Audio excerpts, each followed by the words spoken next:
শিমলিপালের জঙ্গল থেকে অবশেষে রবিবার বাঁকুড়ার গোসাইডিহি জঙ্গলে ধরা পড়ে বাঘিনী জিনাত এবং তারপরই তাকে কলকাতায় আনার তোড়জোড় শুরু হয়। এই মুহূর্তে যে ছবি দেখা যাচ্ছে যে 12:09 নাগাদ আলিপুর পশু চিকিৎসালয়তে এই মুহূর্তে কিন্তু জিনাতকে আনা হয়েছে। ক্যান্সারে নেই আর ভয়, NCRI হবে এর জয়। আপনাদের ভরসা নেতাজি সুভাষচন্দ্র বোস ক্যান্সার হসপিটাল। ঠিক যে গাড়িটি এই মুহূর্তে দেখা যাচ্ছে সেই গাড়িতেই কিন্তু রয়েছে বাঘিনী জিনাত এবং আজকেই ঘুমপাড়ানির গুলিতে তাকে বেহুশ করা হয় এবং তারপরে কিন্তু জিনাতকে এইরকমই একটি খাঁচাতে এই মুহূর্তে এখানে আনা হচ্ছে।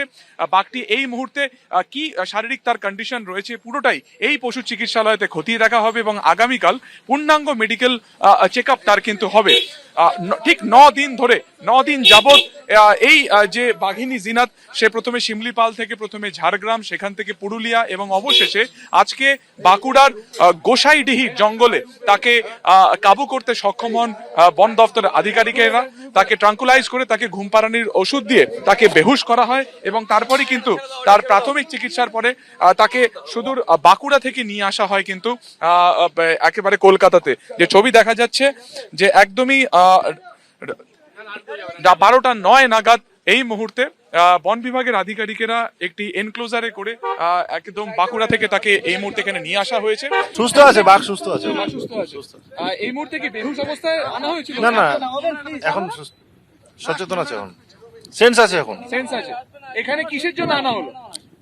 অনেকদিন ধরে 22 দিন ধরে বাইরে বাঘটা ঘুরছে, তো তাকে একটু ট্রিটমেন্ট করতে হবে, দেখতে হবে ঠিকঠাক আছেন কি। আপনার নামটা বলুন। তপব্রত রায়, রেঞ্জ অফিসার। এবং একের পর এক গাড়ি এখানে ঢুকছে, বন দপ্তরের আধিকারিকেরা তারা ঢুকছেন এবং আগামীকাল তার পূর্ণাঙ্গ মেডিকেল পরীক্ষা হবে। ক্যামেরা প্রবীর সামন্তের সঙ্গে সুকান্ত মুখোপাধ্যায়, এবিপি আনন্দ। শেষমেশ ধরা পড়ল বাঘিনী। বাঁকুড়ার গোসাইডিহি থেকে ধরা হলো তাকে। ঘুমপাড়ানি গুলিতে কাবু হলো জিনাত। বন দপ্তর সূত্রে খবর, শারীরিক দিক থেকে সম্পূর্ণ সুস্থ রয়েছে বাঘিনী। আনা হয়েছে আলিপুর জু হাসপাতালে।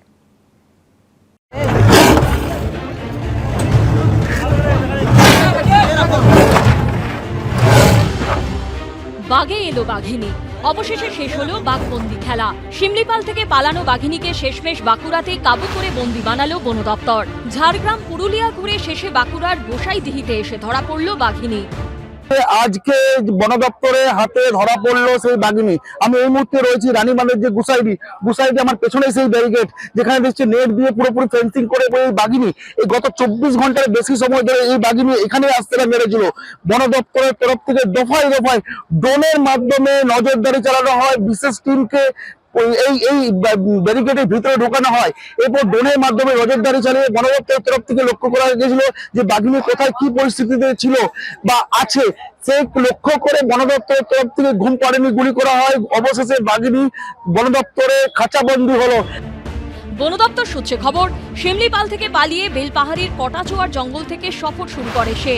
কাকড়াঝোড়ের ময়ূরঝর্ণার জঙ্গল থেকে পুরুলিয়ার বান্দোয়ানের রাইকা, তারপর পার্শ্ববর্তী কুইলাপাল বিটে কেশার জঙ্গল হয়ে মানবাজারের ডাঙ্গরটির জঙ্গলে টের পাওয়া যায় তার অস্তিত্ব। রেডিও কলারের মাধ্যমে তার অবস্থান বোঝা গেলেও বাঘিনীকে বাগে আনতে নাকানি চোবানি খেতে হয় বন দপ্তরের কর্মীদের। বাঘিনীকে ধরতে আনা হয় বিশেষ ক্ষমতা সম্পন্ন স্নিফার ডগ গোল্ডিকে। নামানো হয় আধা সেনা, তৈরি করা হয় বিশেষ টিম। এর মধ্যেই শনিবার বন দপ্তর সূত্রে জানা যায়, ঝাড়গ্রাম পুরুলিয়া ঘুরে বাঁকুড়ার রানীবাঁধের গোপালপুর গ্রাম লাগোয়া জঙ্গলে রয়েছে সে। ড্রোনের সাহায্যে শুরু হয় নজরদারি। শনিবার বাঘিনীকে লক্ষ্য করে দুবার গুলি ছোড়া হলেও বাগে আনা যায়নি তাকে। এরপর রবিবার গোসাইডিহির জঙ্গলে তার অবস্থান বোঝা যেতেই তৎপরতা বাড়ায় বন দপ্তর। ড্রোনের সাহায্যে অবস্থান বুঝে বাঘিনীকে লক্ষ্য করে ঘুমপাড়ানি গুলি ছোড়া হয়, তাতেই কাবু হয় বাঘিনী। গত 8 দিন ঝাড়গ্রাম ডিভিশন থেকে শুরু করে বিভিন্ন এলাকা এই বাঘটা ছিল। পুরুলিয়া গেল, তারপরে আবার বাঁকুড়া ঢুকলো, 3টা জেলা এলাকায় এসেছিল। আমরা শিমলিপাল টিম এখানে আছে, আমার সুন্দরবন টিম আছে, পুরুলিয়া জেলা টিম আছে, বাঁকুড়া জেলা টিম আছে। পুলিশের সাপোর্ট ভীষণভাবে আমরা পেয়েছি। খুব পিসফুলি এই অপারেশনটা আমরা করতে পারছি। आज के सक्सेसफुली हमरा बाघ तक धरे।